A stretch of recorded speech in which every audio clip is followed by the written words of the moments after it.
بسم اللہ الرحمن الرحیم رب اشرح لی صدری ویسر لی امری واحلل عقدۃ من لسانی یفقہوا قولی۔ السلام علیکم ناظرین۔ حضرت ہود علیہ السلام قدیم عرب کے قبیلہ عاد سے تعلق رکھتے تھے اور آپ کا قبیلہ عاد بن اوس بن سام بن نوح کی اولاد سے تھا۔ قوم عاد کے لوگ احقاف کے علاقے میں آباد تھے اور احقاف ریت کے پہاڑوں کو کہتے ہیں۔ احقاف کا علاقہ یمن، عمان اور خضر موت کے درمیان واقع تھا۔ یہ قوم حضرت عیسیٰ کی پیدائش سے تقریباً 2000 سال پہلے گزری تھی۔ اور ناظرین، میں یہاں یہ بات واضح کرتا جاؤں کہ قوم عاد دو ہیں، ایک عاد اولا ہے، یہ قوم حضرت ہود کی قوم تھی، اور دوسرے قوم عاد ثانیہ ہے، یہ حضرت صالح کی قوم تھی۔ اس کو قوم سمود بھی کہا جاتا ہے۔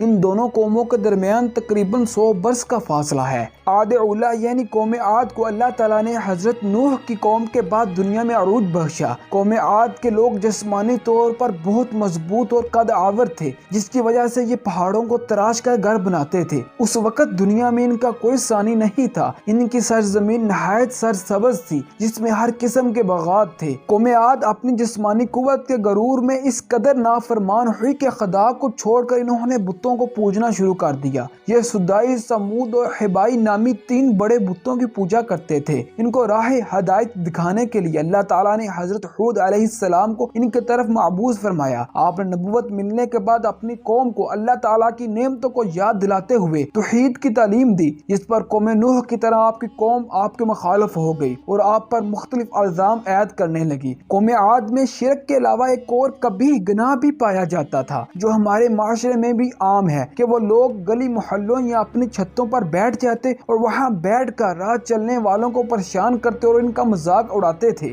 حضرت ہود علیہ السلام نے اپنی قوم کو سمجھانے کی بہت کوشش کی، لیکن آپ علیہ السلام کی قوم کے سرداروں اور عوام نے الٹا آپ سے یہ کہا، اگر تم اپنی دعوت میں اتنا ہی سچے ہو تو ہمارے لیے اللہ سے عذاب طلب کرو۔ اس پر آپ نے اللہ سے دعا مانگی، اے میرے رب، ان لوگوں کے جھٹلانے پر میری مدد فرما۔ آپ علیہ السلام کی مدد کی درخواست کو اللہ تعالیٰ نے قبول فرمایا، جس کے نتیجے میں قوم عاد پر سخت ترین آندھی کی صورت میں عذاب آیا۔ عذاب الہی کے وقت ان کی حالت یا کیفیت کو اللہ تعالیٰ نے قرآن پاک میں یوں بیان فرمایا ہے، پھر جب انہوں نے اسے یعنی عذاب کو بادل کی صورت میں پھیلا ہوا اپنی وادیوں کی طرف آتا ہوا دیکھا تو کہنے لگے، یہ ہمیں بارش دینے والا بادل ہے۔ اس پر کہا گیا، نہیں، بلکہ یہ تو وہ ہے جس کی تم نے جلدی مچائی ہوئی تھی۔ یہ آندھی ہے جس میں دردناک عذاب ہے۔ اللہ تعالیٰ نے وہ آندھی ان پر لگاتار 7 راتیں اور 8 دن پوری قوت کے ساتھ مسلط کر دی، تو تم ان لوگوں کو ان دنوں میں یوں پچھاڑتے ہوئے دیکھتے گویا کہ وہ گری ہوئی کھجوروں کے سوکھے تنے ہیں۔ ڈاکٹر اسرار احمد رحمۃ اللہ علیہ اس آیت کی تفسیر میں کہتے ہیں کہ قوم عاد کے لوگ بہت قد آور تھے، اس لیے انہیں ادھر کھجور کے تنوں سے تشبیہ دی گئی ہے۔ اس طرح اللہ تعالیٰ نے قوم عاد پر ان سے زیادہ طاقت رکھنے والی ہوا مسلط کر دی، یہاں تک کہ یہ ہوا پہاڑوں کی غاروں میں داخل ہو جاتی اور اندر چھپے ہوئے لوگوں کو باہر نکال کر آسمان پر لے جاتی اور پھر انہیں وہاں سے نیچے زمین پر پٹک کر ہلاک کر دیتی۔ وہ قوم عاد جس کو اپنی جسامت اور طاقت پر بہت غرور تھا، اس پر عذاب الہی کے بعد کی حالت کو اللہ تعالیٰ نے قرآن پاک میں یوں بیان فرمایا ہے، ہم نے انہیں سوکھی گھاس اور کوڑا بنا دیا۔ لیکن اس عذاب الہی میں اللہ تعالیٰ نے